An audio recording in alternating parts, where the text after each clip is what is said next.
तो हेलो बच्चों, class 10th Hindi काव्य खंड में माखनलाल चतुर्वेदी जी के द्वारा लिखा गया यह दूसरा शीर्षक जिसका नाम है जवानी। इसके महत्वपूर्ण पद्यांशों को आज की क्लास में करेंगे जैसे कि आपके एग्जाम में पूछे जाते हैं बच्चों। इसके पहले हम लोगों ने माखनलाल चतुर्वेदी जी का जीवन परिचय कंप्लीट कर लिया था। साथ साथ उसके बाद फिर हम लोगों ने बच्चों इनका पहला शीर्षक जिसका नाम था पुष्प की अभिलाषा, उसके भी महत्वपूर्ण जितने भी गद्यांश थे उनको किया था पिछली क्लास में।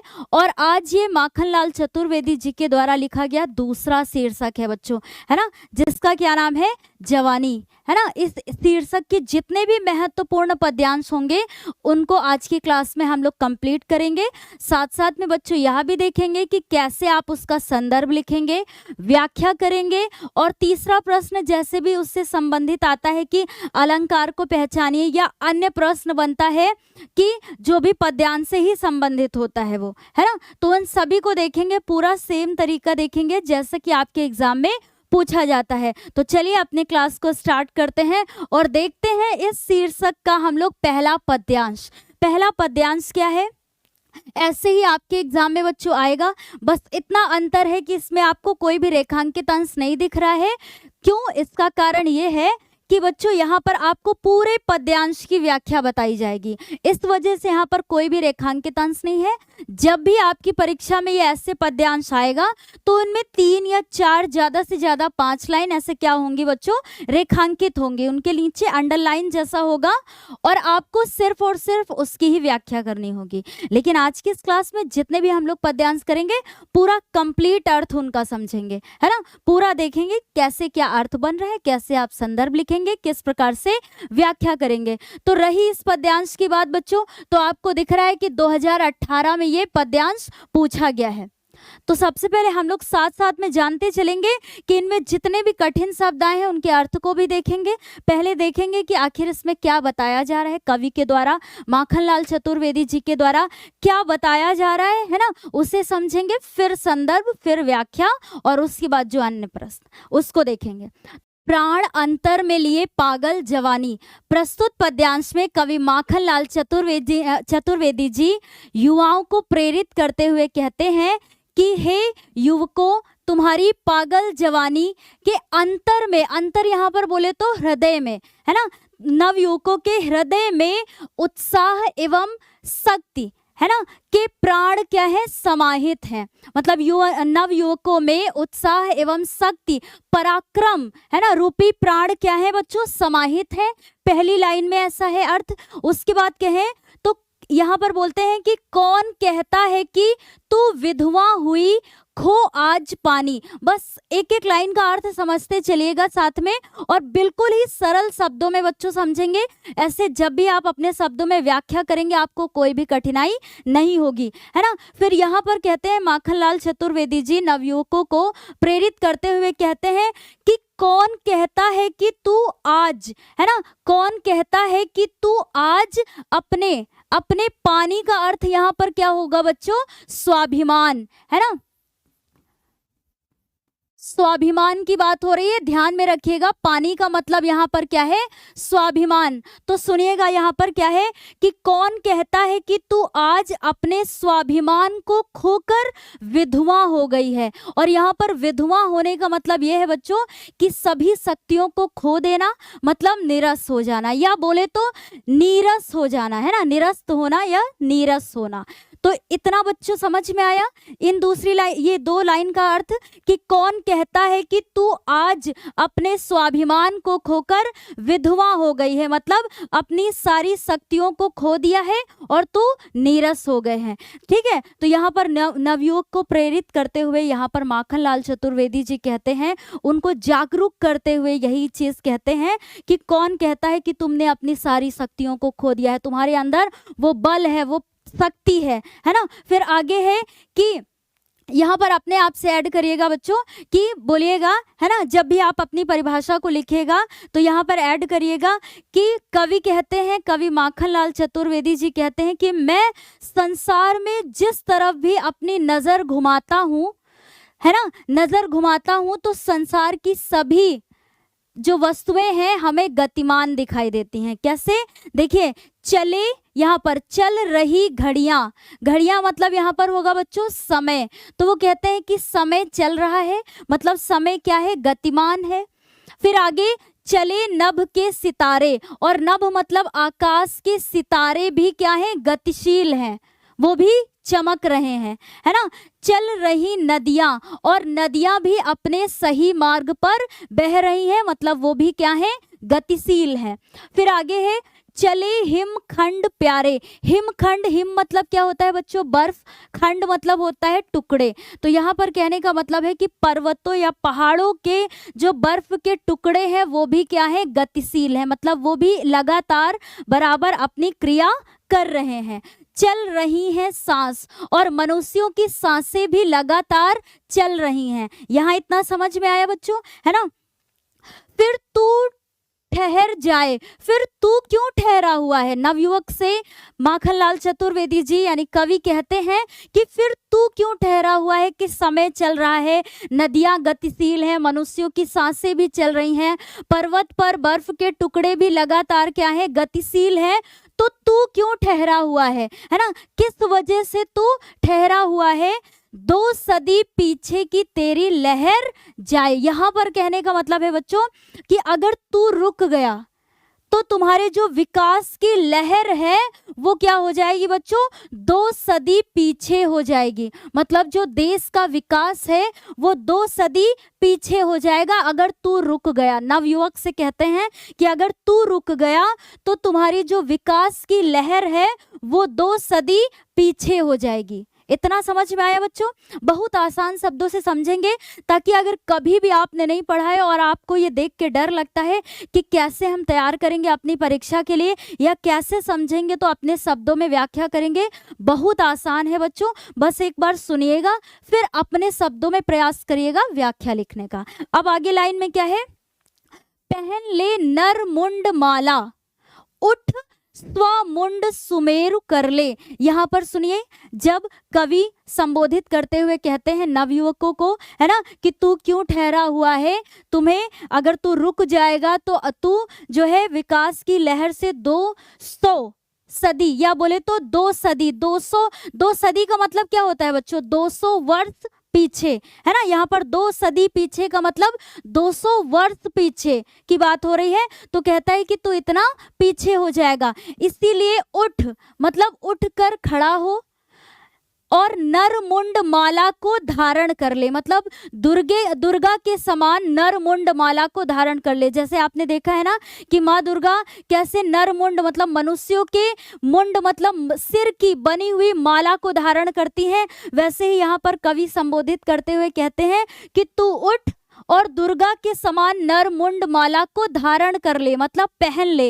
है ना। नर मतलब होता है बच्चों मनुष्य, मुंड मतलब होता है सिर, और माला आप समझते हैं, तो मनुष्यों के सिर से बनी हुई माला उसी को क्या बोलेंगे, नर मुंड माला। तो यहाँ पर धारण करने की बात करते हैं। फिर आगे क्या है, स्वमुंड सुमेरु कर ले। स्वमुंड मतलब स्व मतलब क्या होता है बच्चों, स्वयं की, है ना। मुंड मतलब सिर को, सुमेरु मतलब होता है बच्चों सबसे आगे कर ले, मतलब स्वयं के मुंड मतलब सिर को सबसे आगे कर ले। अब सुमेरु का अर्थ जानते हैं क्या होता है बच्चों, सुमेरु मोती होती है, उसका मतलब क्या होता है, जैसे आपने ये माला देखी होगी बच्चों, है ना, या जैसे मोतियों की बनी हुई माला है और आपने साधु सन्यासी इनको माला जपते हुए कभी देखा होगा, तो जब भी माला जपते हैं जिस मोती से शुरू करते हैं और पूरी माला को जपते हैं और अंत में आकर के उसी मोती पर क्या करते हैं, रुकते हैं, तो जो सबसे पहला मोती होता है उसी को क्या बोलते हैं, सुमेरु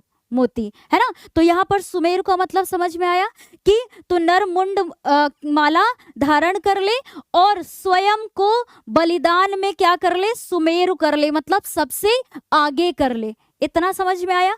फिर अगला क्या है बच्चों, भूमि सा तू पहन बाना, आज धानी प्राण तेरे साथ है, उठ री जवानी। फिर कहते हैं नवयुवकों को संबोधित करते हुए कहते हैं कि जवानी मतलब हे नवयुवकों की पागल जवानी, तू उठ कर भूमि सा मतलब यहाँ पर पृथ्वी के समान, है ना, और धानी का मतलब होता है बच्चों हरियाली, है ना। धानी का अर्थ क्या होता है, हरियाली। तो सुनिएगा, लास्ट लाइन का अर्थ समझिएगा, हम बहुत आराम से इसलिए बता रहे हैं बच्चों कि हे नवयुवकों की पागल जवानी, तू उठ कर पृथ्वी के समान आज, धानी मतलब हरियाली रूपी, और यहाँ पर बाना का मतलब होता है बच्चों वस्त्र। तो पृथ्वी के समान आज हरियाली रूपी वस्त्र पहनकर, है ना, पहनकर नहीं, यहाँ पर बोलेंगे धारण कर ले, है ना। तो पृथ्वी के समान आज हरियाली रूपी वस्त्र धारण कर ले, क्योंकि तेरे जो प्राण हैं वो शक्ति और उत्साह से भरे हुए, तेरे जो प्राण हैं वो क्या है, तेरे साथ हैं। तो लास्ट लाइन में कोई भी कंफ्यूजन हुई बच्चों? यहाँ पर देखिए, इन पद्यांश की व्याख्या में क्या होता है कि शब्दों को देखकर हमें अपने आप से भी इनमें अर्थ को क्या करना होता है, जोड़ना होता है ना। शब्दों के अर्थों को देखकर अपने अपने अर्थ में उसे वाक्य को क्या करना होता है, पूरा करना होता है, ताकि जिससे हमें अर्थ समझने में आसानी हो जाए। तो लास्ट लाइन में कोई भी दिक्कत है? कोई भी, बिल्कुल भी नहीं। तो यहाँ पर सुमेरु का मतलब भी आपको पता चला क्या होता है।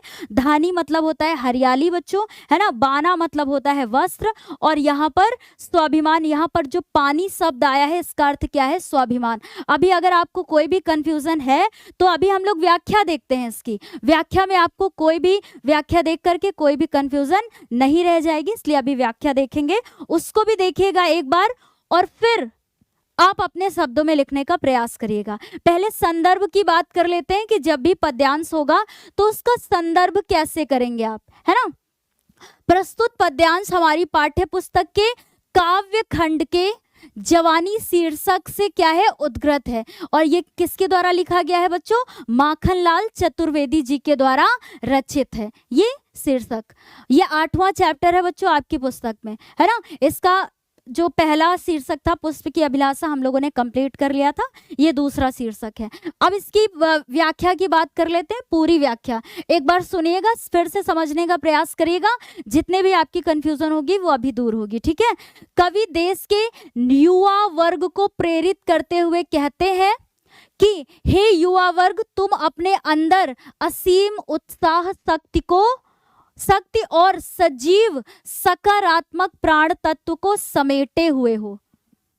अपनी शक्ति को पहचानो, मतलब तुम्हारे अंदर जो शक्ति है उसे पहचानो। पुनः वे स्वयं युवा वर्ग से प्रश्न करते हैं कि किसने तुमसे कहा कि तुम निस्तेज हो गए हो, है ना। जैसे अभी हम लोगों ने पद्यांश पढ़ा था ना, कौन कहता है कि तू आज विधवा हुई, ऐसे करके ना, उसी में बात हो रही है। मैं आज जिधर भी अपनी दृष्टि फेरता हूँ उधर गति ही गति देखता हूँ। वह कहते हैं काल का मतलब क्या होता है बच्चों, समय निरंतर गतिवान है। आकाश के सितारे निरंतर गतिशील हैं। नदियां पर्वतों से निकलने के बाद रुकती नहीं है, अर्थात चलायमान रहती है। फिर आगे क्या है, पहाड़ों पर बर्फ के टुकड़े सरक सरक कर अपनी गति का प्रदर्शन कर रहे हैं, मतलब वो भी क्या है, गतिशील है। प्राणी मात्र की सांसें भी निरंतर क्या हो रही हैं, चल रही हैं। ऐसा ही पूरा पद्यांश में अभी अर्थ में हम लोगों ने देखा था। इस सर्वत्र गतिशील वातावरण में ऐसा कैसे संभव है कि तुम ठहर जाओ, कि मतलब तुम रुक जाओ, है ना। इस गतिमान समय में यदि तू ठहर गई और तुझ में गति का ज्वार भाटा ना आया तो, मतलब इसमें ज्वार वो जोश नहीं आया तो तू 2 शताब्दी पिछड़ जाएगी, है ना। यही तो अर्थ में अभी समझा था बच्चों।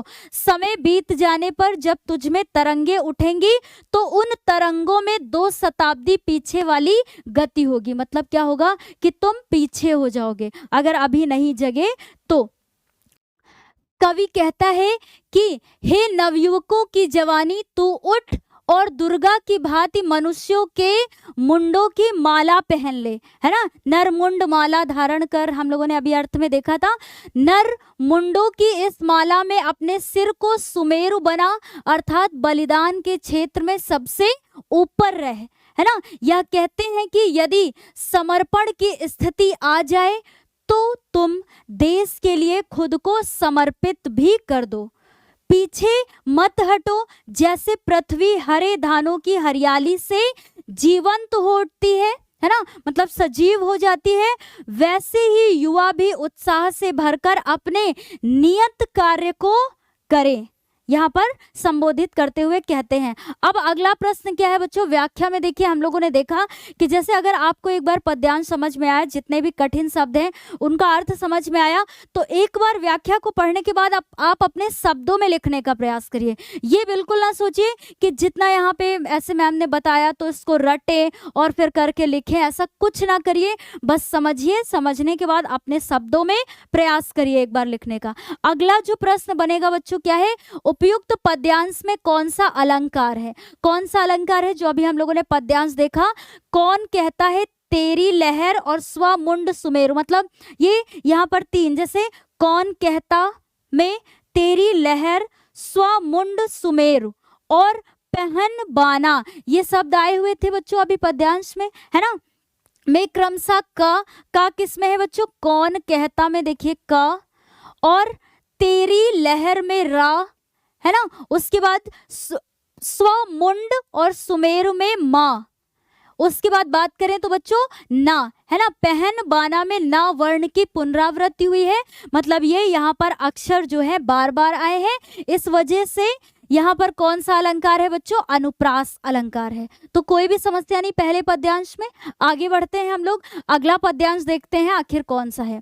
जितने भी आज की क्लास में है बच्चों इस जवानी शीर्षक से सारे महत्वपूर्ण हैं, अगर इतने भी आप अपनी परीक्षा के लिए तैयार करते हैं तो आपके लिए पर्याप्त है बच्चों, है ना। इसमें क्या है देखते हैं, हाँ तो यहाँ पर यह है कि इसमें भी कवि माखनलाल चतुर्वेदी जी नवयुवकों को प्रेरित करते हुए कहते हैं, अभी पहले लाइन पढ़ते हैं फिर बताते हैं, ठीक है। देखिए, वह कली के गर्भ से फल रूप में अरमान आया। देखिए सुनिएगा बच्चों, प्रस्तुत पद्यांश में कवि माखनलाल चतुर्वेदी जी नवयुवकों को संबोधित करते हुए कहते हैं कि देखो, है ना, हे नवयुवकों देखो, वह कली के गर्भ से, गर्भ यहाँ पर होगा बच्चों अंदर से, है ना, तो यहाँ पर कहते हैं वह मतलब होगा यहाँ पर उस, है ना, मतलब जो पेड़ों की डालियां हैं या पेड़ों के माध्यम से नवयुवकों को क्या करते हैं, प्रेरित करते हैं।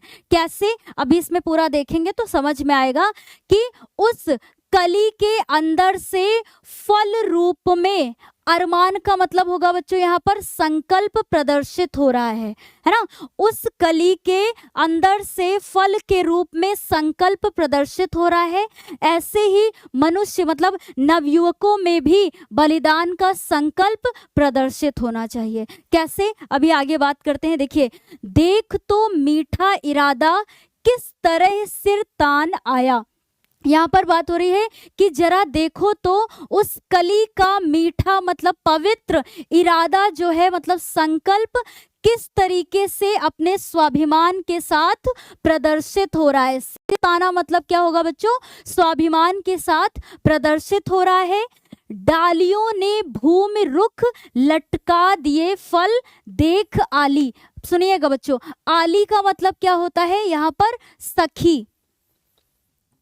तो हे जवानी रूपी सखी, यहाँ पर कवि कहते हैं प्रेरित करते हुए नवयुवकों को कि हे जवानी रूपी सखी, डालियों ने भी, है ना, जो पेड़ की डालियां हैं फल से लदी हुई हैं, तो कहते हैं कि डालियों ने भी अपने फल से लदे मतलब स्वयं को फल से लदे हुए देखकर भूमि की ओर मतलब पृथ्वी की ओर, रुख मतलब क्या है की ओर कहेंगे यहाँ पर, है ना, लटका दिया है। मतलब सुनिएगा यहाँ पर क्या है कहने का मतलब कि कवि कहते हैं कि हे जवानी रूपी सखी, है ना, हे सखी, जवानी को ही बोलते हुए कहते हैं कि हे सखी, डालियों ने भी फल से लदे हुए मतलब स्वयं को फल से लदे हुए देखकर अपना रुख जो है भूमि की तरफ लटका दिया है और दिए फल, यहाँ दिए फल का मतलब होगा कि भूमि की ओर अपना रुख लटका दिया है ताकि जो मनुष्य है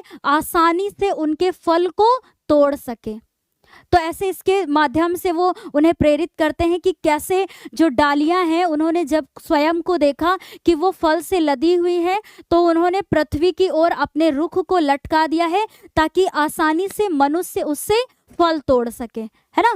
फिर मस्तकों को दे रही संकेत कैसे वृक्ष डाली, मतलब इस वृक्ष की डालियां किस प्रकार से, है ना, किस प्रकार से मनुष्यों को संकेत दे रही हैं, है ना। स्वाभिमान के लिए क्या दे रही हैं बच्चों, संकेत दे रही हैं। फल दिए या सिर दिए, तरु की कहानी, मतलब तरु मतलब क्या होता है बच्चों, पेड़। तो पेड़ों की कहानी यही है कि उन्होंने से अपने मतलब फल के माध्यम से अपना सिर दे दिया है ना। यहाँ पर ये है बच्चों। फिर गूथ कर युग में बताती चल जवानी, तो यहाँ पर कवि माखनलाल चतुर्वेदी जी नवयुवकों से कहते हैं कि पेड़ और उनकी डालियों के समान ही तुम, मतलब अब तुम्हें भी अपने जीवन में इन सभी संघर्षों को क्या करना चाहिए, धारण करना चाहिए। इनसे तुम्हें सीख लेनी चाहिए और सीख लेकर, है ना, यहाँ पर जवानी मतलब बात हो रही है कि नवयुवकों की जवानी तुम्हें आवश्यकता अनुसार, है ना, युग में मतलब संसार में आवश्यकता अनुसार प्रगतिशील माला में गुथ कर बताती चल, मतलब आगे बढ़ना चाहिए। तो यहाँ पर देखिए प्रयास किया कि कैसे बच्चों सरल शब्दों में आप सभी को बताया जा सके, ताकि जो बच्चे पहली बार पढ़ रहे हैं उन्हें कोई भी दिक्कत ना हो।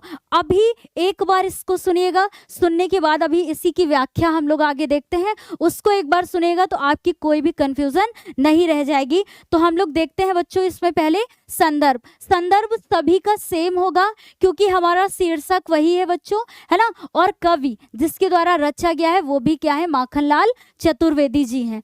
ठीक है, तो संदर्भ सभी में सेम होगा, सब में। तो अब हम लोग आते हैं अपनी व्याख्या पर। जैसे अभी हम लोगों ने पद्यांश को देखा, उसकी व्याख्या को देखते हैं ताकि आपको और भी अर्थ अच्छे से क्लियर हो जाए कि आखिर इस पद्यांश में क्या कहना चाह रहा है। ठीक है, तो कवि युवाओं को प्रकृति के माध्यम से देश हित के लिए स्वयं को समर्पित करने का आग्रह करते हुए कहते हैं, क्या कहते हैं कि हे युवाओं, फल से लदे हुए वृक्षों की ओर देखो, मतलब जो फल से लदे हुए वृक्ष हैं उनकी ओर देखो।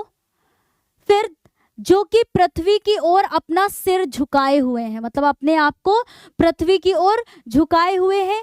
जिस प्रकार कली के भीतर से झांकते फल कली के संकल्पों अर्थात उनके अरमानों को बता रहे हैं, उसी प्रकार तुम्हारे हृदय में भी बलिदान हो जाने का संकल्प प्रकट होना चाहिए। अर्थात देश के युवाओं, तुम्हें भी अपने भीतर देश की रक्षा के लिए दृढ़ संकल्प लेना होगा। और फिर आगे क्या कहते हैं बच्चों कि और दूसरों की रक्षा के लिए अपने प्राणों का बलिदान करने के लिए तत्पर रहना होगा, मतलब हमेशा तैयार रहना होगा, है ना। तत्पर का मतलब समझते हैं। वृक्षों ने अपने मस्तक रूपी फलों को बलिदान के लिए दे दिया है, अब तुम भी उनके इस आत्म बलिदान की परंपरा को अपने आचरण में क्या कर लो, आत्मसात कर लो, मतलब उतार लो, और युग की आवश्यकता अनुसार स्वयं को उसकी प्रगति रूपी माला में गूंथते हुए आगे बढ़ो। इतना समझ में आया बच्चों, कोई भी दिक्कत नहीं है ना। तो जब आप एक बार पद्यांश पढ़ेंगे, पद्यांश पढ़ने के बाद उसकी व्याख्या को देखिए, आपको अर्थ जरूर समझ में आएगा। फिर अपने शब्दों में प्रयास करिए। ठीक है, तीसरा पद्यांश क्या है हमारा यहाँ पर। तो अभी तक 2 पद्यांश हम लोगों ने देखे, उसके अर्थ को समझ में मतलब समझा, है ना। कैसे करेंगे, तीसरा पद्यांश क्या है बच्चों, देखिए, स्वान के सिर हो चरण तो चाटता है, मतलब यहाँ क्या है, प्रस्तुत पद्यांश में कवि माखनलाल चतुर्वेदी जी नवयुवकों को प्रेरित करते हुए कहते हैं कि क्या कहते हैं, देखिए, श्वान, यहाँ पर श्वान का अर्थ क्या होता है बच्चों, कुत्ता, है ना, श्वान का अर्थ होता है। तो समझिएगा क्या कह रहे हैं यहाँ पर, श्वान के सिर हो, कहने को तो, है ना, ऐसे शुरू करिएगा। देखिए, श्वान के सिर हो, तो यहाँ पर मतलब है इसका कि कहने को तो कुत्ते के भी सिर होते हैं, है ना, कहने को तो कुत्ते के भी सिर होते हैं, लेकिन उसका अपना स्वाभिमान नहीं होता है। यहाँ पर इस पद्यांश में ऐसा बोला जा रहा है। ठीक है बच्चों, तो पहले इस लाइन का मतलब समझ में आया कि श्वान के सिर हो, तो मतलब कहने को, श्वान मतलब क्या होता है, कुत्ता, कुत्ते के भी सिर होते हैं लेकिन उसका अपना स्वाभिमान नहीं होता है।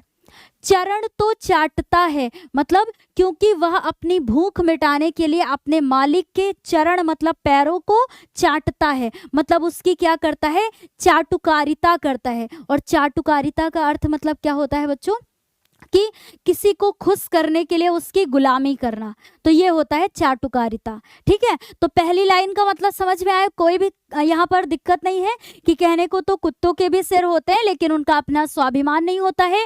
क्यों नहीं होता है, क्योंकि वो अपनी भूख मिटाने के लिए अपने मालिक के पैरों को चाटता है, मतलब क्या करता है, चाटुकारिता करता है। और चाटुकारिता का अर्थ भी पता चला क्या होता है, तो इसलिए उसकी जो वाणी होती है उसकी भी शक्ति क्या होती है, समाप्त हो जाती है। इसलिए वो चाहे जितना भौंक ले क्या सिंह को वह डांटता है, मतलब इसलिए वो चाहे जितना भौंक ले, मतलब चाहे जितना ज्यादा भौंक ले, क्या वो सिंह को डरा सकता है। सिंह मतलब यहाँ पर क्या होगा, मतलब शेर को, है ना, क्या वो शेर को डरा सकता है, मतलब उसकी आवाज में इतनी ताकत नहीं होगी कि वो शेर को डरा दे। यहाँ पर कहने का मतलब ये है। इतना समझ में आया।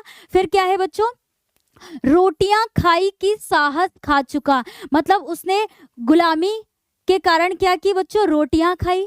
जिस रोटियों को खाने के कारण उसने क्या कर लिया, अपने साहस, मतलब यहाँ पर साहस का मतलब होगा स्वाभिमान, भी वो अपना खा चुका है। तो ये लाइन समझ में आई कि रोटियां खाने के कारण वो अपना स्वाभिमान भी खा चुका है। प्राणी हो पर प्राण से वह जा चुका है, मतलब प्राणी होते हुए भी, सजीव होते हुए भी वह प्राण से जा चुका है, मतलब निर्जीव हो चुका है, मतलब जीवित होते हुए भी वह मृत के समान है। इतना समझ में आया बच्चों, इस लाइन का अर्थ समझ में आया। आगे इस लाइन में क्या है कि तुम ना खेलो ग्राम सिंहों में भवानी, मतलब तुम्हारे अंदर, नवयुवकों को संबोधित करते हुए माखनलाल चतुर्वेदी जी कहते हैं नवयुवकों से कि हे नवयुवक, तुम्हारे अंदर भवानी के समान शक्ति और उत्साह समाहित है, इसलिए अपनी इस शक्ति को तुम, यहाँ पर ग्राम सिंहों का मतलब होगा बच्चों कि गांव के जो आपसी झगड़े होते हैं, है ना, तो तुम अपनी इस शक्ति को गांव के आपसी झगड़ों में मत बर्बाद करो। यहाँ पर ये बोलते हैं कि तुम्हारे अंदर उत्साह, भवानी रूपी शक्ति और उत्साह समाहित है, इसलिए तुम अपनी शक्ति को गांव के इन आपसी झगड़ों में बर्बाद मत करो, क्योंकि तुम्हारी यह जो मस्तानी जवानी है वो विश्व की अभिमान, मतलब विश्व के लिए क्या है, अभिमान, मतलब घमंड है, उसका गर्व है। ये तुम्हारी जो जवानी है ये विश्व मतलब संसार के लिए क्या है, घमंड है।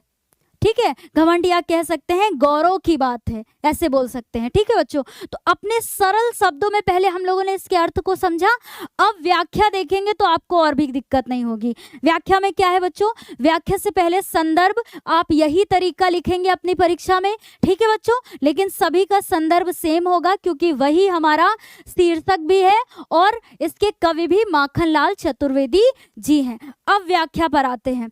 व्याख्या क्या है बच्चों, कि कवि कहता है कि वही अर्थ देखेंगे जो अभी हम लोगों ने समझा, मतलब ये, लेकिन शब्दों में व्याख्या होगी, विस्तार से होगा। ठीक है बच्चों, कहने को तो सिर तो कुत्ते का भी होता है पर उसमें स्वाभिमान तो नहीं होता, वह अपनी क्षुधा की तृप्ति के लिए, क्षुधा मतलब बोलेंगे यहाँ पर भूख की, है ना, तृप्ति के लिए दूसरों की चाटुकारी करता फिरता है। चाटुकारी मतलब समझते हैं बच्चों क्या होता है, यहाँ पर गुलामी करता फिरता है ना, दूसरों को खुश करने के लिए, और उसके पैरों को चाटता रहता है, मतलब अपने मालिक के पैरों को चाटता रहता है, इसीलिए स्वाभिमान की कमी के कारण उसे कोई नहीं पूछता। फिर आगे क्या है, उसकी आवाज कितनी भी तेज क्यों ना हो परंतु उसमें इतना साहस नहीं होता कि उसके भौंकने से सिंह डर जाए, मतलब शेर क्या डर जाए। उसकी आवाज इतनी भी तेज क्यों ना हो, सॉरी ये लाइन हम लोग पढ़ चुके हैं, हाँ, डर जाए, क्योंकि दूसरों की रोटियां खाते ही उसका स्वाभिमान, स्वाभिमान मतलब यहाँ बोले यह साहस नष्ट हो जाता है, अर्थात यह जीवित होते हुए भी मरा हुआ सा प्रतीत होता है, मतलब जीवित प्राणी होते हुए भी वह निर्जीव के समान हो जाता है। फिर क्या है बच्चों, अतः हे देश के शक्ति स्वरूप नवयुवकों, तुम्हें भी अपने स्वाभिमान की रक्षा करनी है और पराधीन नहीं रहना है, मतलब दूसरों पर आश्रित नहीं रहना है। कुत्तों की तरह रोटी के टुकड़ों के लिए अपने स्वाभिमान को नहीं खोना है। तुम्हें अपनी प्रचंड दुर्गा जैसी असीम शक्ति को आपसी झगड़ों में नष्ट नहीं करना है, अपितु आगे क्या कहना चाह रहे हैं बच्चों, है ना, अपितु उसे देश के दुश्मनों के संहार में लगाना है। मतलब इससे क्या करना है, तुम्हें अपने इस शक्ति को, इस उत्साह को दुश्मनों को परास्त करने के लिए लगाना है। तुम्हारी ऐसी मस्तानी जवानी कि सारी दुनिया लोहा मानती है। इतना समझ में आया बच्चों, कोई भी दिक्कत नहीं है यहाँ पर। अगला जो प्रश्न है अलंकार से संबंधित, तो देखिए बच्चों, प्राणी हो पर प्राण में पा वर्ण की पुनरावृत्ति होने के कारण यहाँ क्या है, अनुप्रास अलंकार है। ठीक है, तो कोई भी समस्या नहीं। अगला जो हमारा पद्यांश है बच्चों, वेरी इंपॉर्टेंट है, बहुत ही ज़्यादा महत्वपूर्ण है। क्यों? क्योंकि देखिए ये 2006, 8, 13, 16, 18 में ये पूछा गया है, इसलिए बहुत ही ज़्यादा महत्वपूर्ण है। पहले समझिएगा इसके अर्थ को, फिर हम लोग देखेंगे इसके संदर्भ को, फिर व्याख्या, और जैसे अभी सारे देखे हुए हैं। ठीक है, क्या है, विश्व है असी का नहीं संकल्प का है। तो प्रस्तुत पद्यांश में कवि माखनलाल चतुर्वेदी जी नवयुवकों को प्रेरित करते हुए कहते हैं, उनसे प्रश्न करते हैं, है ना, प्रश्न करते हैं कि विश्व है असी का, असी मतलब क्या होता है बच्चों, यहाँ पर तलवार, है ना, असी का अर्थ क्या होगा, तलवार। तो कहते हैं कि विश्व है तलवार का, या कहते हैं कि क्या तलवार के बल पर विश्व को जीता जा सकता है। विश्व मतलब यहाँ पर संसार की बात हो रही है ना बच्चों। तो कहते हैं क्या तलवार या और भी जो हिंसक जो भी चीजें हैं उनके माध्यम से क्या संसार को जीता जा सकता है, प्रश्न करते हैं युवाओं से, है ना। फिर उसके बाद स्वयं ही उसका उत्तर देते हुए कहते हैं कि नहीं संकल्प का है, बल्कि अस्थि का नहीं है, संकल्प का है। मतलब यह जो संसार है उसको दृढ़ संकल्प से जीता जा सकता है। बहुत ही ज्यादा इंपॉर्टेंट है बच्चों, सुनिएगा ध्यान से, है ना। यह जो संकल्प है, सॉरी, यहाँ पर कहने का मतलब है कि इस संसार को तलवार के बल पर नहीं जीता जा सकता है, बल्कि वो क्या उत्तर देते हैं उसका, दृढ़ संकल्प के माध्यम से इस संसार को जीता जा सकता है। फिर आगे क्या है, अगली लाइन में, हर प्रलय का कोण काया कल्प का है। प्रलय मतलब यहाँ पर क्या होता है, ऐसे प्रलय मतलब तबाही होती है बच्चों, लेकिन यहाँ पर इस पद्यांश में प्रलय का अर्थ होगा क्रांति, है ना, क्या होगा, क्रांति। ठीक है, तो हर प्रलय मतलब सभी क्रांतियों का कोण, कोण का मतलब होगा यहाँ पर बच्चों उद्देश्य। तो कोण का यहाँ पर अर्थ क्या होगा बच्चों, उद्देश्य। तो सुनिएगा, हर मतलब सभी प्रलय क्रांति का जो उद्देश्य है क्या होता है बच्चों, कायाकल्प। कायाकल्प का मतलब क्या होता है, परिवर्तन, है ना, परिवर्तन। काया मतलब, कायाकल्प का मतलब यहाँ पर क्या होगा, परिवर्तन। तो इतनी लाइन का, पहले 2 लाइन का अर्थ समझिएगा कि कवि नवयुवक से प्रश्न करते हैं कि क्या संसार का परिवर्तन, मतलब तलवार के माध्यम से क्या संसार का परिवर्तन हो सकता है, लेकिन खुद से फिर उसका जवाब देते हुए कहते हैं कि दृढ़ संकल्प के माध्यम से संसार में परिवर्तन किया जा सकता है। फिर उसके बाद क्योंकि हर क्रांति का जो उद्देश्य होता है वो क्या होता है, परिवर्तन है, इसलिए युवकों को परिवर्तन के लिए हमेशा क्या होना चाहिए, तैयार रहना चाहिए, है ना। फिर अगली लाइन में है, फूल गिरते सूल सिर ऊंचा लिए हैं, रसों के अभिमान को नीरस किए हैं। यहाँ पर इतनी लाइन समझिएगा कि मौसम के अनुसार कोमल और मुलायम फूल गिरते हैं, है ना, और उनके रस, रस मतलब उनके जो आनंद हैं, आनंदों का अभिमान, नीरस मतलब नष्ट हो जाता है। तो मौसम के अनुसार कोमल और मुलायम फूल गिरते हैं और उनके रसों का अभिमान क्या हो जाता है, नष्ट हो जाता है। किंतु, है ना, या बोले तो लेकिन सूल, सूल मतलब क्या होता है बच्चों, कांटे। सूल का अर्थ क्या होता है, कांटे। लेकिन कांटे जो है वो अपना सिर ऊंचा उठाए हुए, मतलब स्वाभिमान से अपना सिर ऊंचा किए हुए रहते हैं। मतलब वो अपने दृढ़ संकल्प के माध्यम से वो क्या होते हैं, कठोर होते हैं। कांटे क्या होते हैं, कठोर होते हैं, इसलिए उनमें कोई भी प्रभाव नहीं पड़ता है। लेकिन मौसम के अनुसार जो कोमल और मुलायम फूल होते हैं, उनका आनंद, उनका मतलब जो रस होता है वो क्या हो जाता है, समाप्त हो जाता है। लेकिन कांटे कठोर होने की वजह से वो अपना सिर उठाए हुए होते हैं। तो यहाँ पर वो संदेश देते हुए कहते हैं नवयुवकों को, कौन बच्चों, कवि नवयुवकों को संदेश देते हुए कहते हैं कि तुम्हें फूलों की तरह ना बनकर बल्कि किसकी तरह बनना चाहिए, कांटों की तरह बनना चाहिए, कांटों की तरह कठोर बनना चाहिए, है ना, दृढ़ संकल्प से भरा हुआ और कठोर बनना चाहिए। तो इतना समझ में आया बच्चों, खून हो जाए ना तेरा देख पानी। और यहाँ पर बोला है कि और इस बात का ध्यान देना चाहिए कि कहीं तेरा खून मतलब रक्त पानी ना हो जाए, मतलब तुम्हारे रक्त में जो उबाल है, जो जोश है, जो जुनून है, वो पानी ना बन जाए। पानी का मतलब है यहाँ पर कि पानी की तरह ठंडा ना हो जाए, है ना। क्यों, क्योंकि ये जो तुम्हारी, क्योंकि जीवन की जो तुम्हारी ये है जवानी है, नवयुवकों से कहते हैं वो ऐसी होनी चाहिए कि मरण मतलब मृत्यु को भी वो त्योहार की भांति समझे, मतलब मृत्यु को भी उत्साह के रूप में देखे। तो ये कहने का मतलब है बच्चों। अभी व्याख्या देखेंगे और क्लियर हो जाएगा। चलिए फटाफट देख लेते हैं। तो संदर्भ सभी में सेम होगा क्योंकि वही शीर्षक है बच्चों, और कवि भी माखनलाल चतुर्वेदी जी हैं, और यही तरीका आपका बेहतर होगा लिखने का, ठीक है। अब क्या है व्याख्या में, क्या है देख लेते हैं। कवि युवाओं को क्रांति के लिए उत्साहित करते हुए पूछते हैं कि यह संसार केवल तलवार का है ना, क्या इस संसार को तलवार या अन्य हिंसक हथियारों से जीता जा सकता है, मतलब प्रश्न करते हैं। और कवि अपने प्रश्नों के स्वयं ही उत्तर भी देते हैं और कह रहे हैं कि यह संसार केवल दृढ़ संकल्प वाले व्यक्तियों के लिए है, तलवार और हिंसक हथियारों का नहीं, बल्कि उसके लिए नहीं, दृढ़ संकल्प से ही संसार को जीता जा सकता है। फिर क्या है बच्चों आगे, इस संसार को दृढ़ संकल्प से ही जीता जा सकता है, वही है ना। संसार के प्रत्येक व्यक्ति का उद्देश्य संसार में क्या होना चाहिए, क्रांति परिवर्तन लाना होता है ना। संसार के प्रत्येक व्यक्ति का उद्देश्य संसार में क्रांति या परिवर्तन लाना होता है।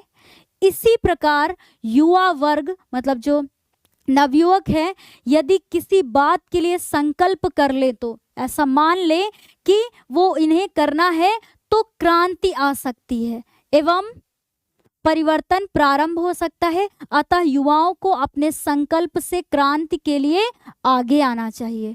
और फिर क्या है बच्चों, व्यक्ति के अंदर यदि दृढ़ संकल्प ना हो तो उसका पतन शुरू हो जाता है।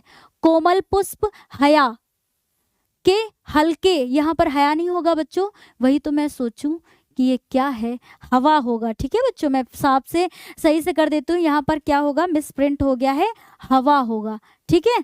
हवा के हल्के झोंकों से ही क्या हो जाते हैं, जमीन पर गिर जाते हैं और अपना सौंदर्य खो बैठते हैं। परंतु कठोर कांटे आंधी और तूफान में भी अपना सीना गर्व से ताने खड़े रहते हैं, ठीक है। तो इतना मतलब समझ में आया बच्चों। पूरा पद्यांश जो हम लोगों ने देखा उसकी ये व्याख्या होगी, तो आप अपने शब्दों में भी कर सकते हैं। थोड़ा सा और देखते हैं। अच्छा, आप सोच रहे होंगे क्या मैम ने इतनी बड़ी व्याख्या लिखाई है, तो क्या हमें भी इतना ही व्याख्या परीक्षा में लिखना होगा? सुनिएगा मेरी बात को ध्यान से। यहाँ पर जब हम लोगों ने पद्यांश को देखा बच्चों, तो कोई भी रेखांकित अंश मिला हमें? नहीं मिला। क्यों नहीं मिला? क्योंकि पूरे पद्यांश की व्याख्या आपको बताई गई है। लेकिन आपकी परीक्षा में जो भी पद्यांश होगा, मान लीजिए 6 लाइन का पद्यांश आपकी परीक्षा में आता है, तो उसमें से आपको 4 लाइनें अंडरलाइन करके मिलेंगी, मतलब रेखांकित अंश होगा, तो आपको उसकी उतनी ही व्याख्या करनी होगी, तो इतना लंबा ये नहीं होगा। लेकिन यहाँ पर ये बड़ी व्याख्या इसलिए है बच्चों क्योंकि आपको पूरा अर्थ बताया गया है, इस वजह से व्याख्या इतनी बड़ी है। तो यह भ्रम ना पालिएगा अपने मन में, ठीक है, और समझने का प्रयास करिएगा। हे युवा वर्ग, दृढ़ संकल्प से उत्पन्न आत्मोत्सर्ग की भावना कभी विचलित नहीं होती। आगे क्या है, कांटे फूलों की कोमलता और उनके सौंदर्य के अभिमान को अपनी दृढ़ संकल्प शक्ति से क्या कर देते हैं, नष्ट कर देते हैं। कवि युवाओं से कहता है कि क्या कहता है, सुनिएगा बच्चों, कि हे युवा वर्ग, तुम्हारी नसों के रक्त में जो उत्साह है, जो उष्णता है, या वह जो मतलब वह जोश शीतल होकर, शीतल मतलब समझते हैं ना, ठंडा होकर नष्ट ना हो जाए। इसलिए वो जो हम लोगों ने अभी पद्यांश बोला ना कि उसमें जो उसका रक्त है वो पानी ना बन जाए, ऐसे करके पढ़ा था ना, उसी का अर्थ है। जवानी उसी का नाम है जो मृत्यु को त्योहार अर्थात उल्लास का क्षण माने। मरण का त्योहार अर्थात बलिदान का दिन ही जवानी का सबसे आनंदमय दिन होता है। इनमें आपको ये रटना नहीं है बच्चों, बिल्कुल समझना है केवल कि क्या बोला जा रहा है इसमें। अब उसके बाद जो अगर अलंकार की बात करें तो क्या है, सूल सिर और जीवन की जवानी में सा, जा और वा। सा यहाँ पे आपको दिख रहा है ना, सूल सिर में, और जीवन में देखिए जा और वा की वर्ण की, ये अक्षर की पुनरावृत्ति होने से यहाँ पर क्या है बच्चों, अनुप्रास अलंकार है। ठीक है, तो कोई भी समस्या नहीं। तो हम लोगों ने बच्चों क्लास 10th में जो आपका 8वां चैप्टर है ना, किसके द्वारा लिखा गया है, माखनलाल चतुर्वेदी जी के द्वारा लिखा गया है। पुस्तक में आपके दो शीर्षक थे, हाँ 2 पार्ट थे। पहला पुष्प की अभिलाषा, जिसको हम लोगों ने कंप्लीट कर लिया था, और ये दूसरा शीर्षक कौन सा था बच्चों, जवानी, जिसके आज जितने भी महत्वपूर्ण पद्यांश थे, और लास्ट वाला जो कि बहुत ही ज़्यादा महत्वपूर्ण था, आपको दिखाया भी कि किस किस साल में ये पूछा गया है, तो उससे आज हम लोगों ने कंप्लीट कर लिया है। और साथ साथ में बच्चों हम लोगों ने माखनलाल चतुर्वेदी जी के जीवन परिचय को भी कर लिया था। तो इस प्रकार से जो आपके पुस्तक में 8वां चैप्टर है माखनलाल चतुर्वेदी जी का, वो भी कंप्लीट हो रहा है। तो बस ऐसे ही अपने जितने भी पद्यांश हैं उनको समझते चलिए, उनकी व्याख्या अपने आप से प्रयास करते चलिए। पहले अर्थ को समझिए, फिर व्याख्या अपने शब्दों में करिए, आपको कोई भी कठिनाई नहीं होगी। तो आज की क्लास में बच्चों इतना ही, तब तक के लिए bye bye, take care, thank you.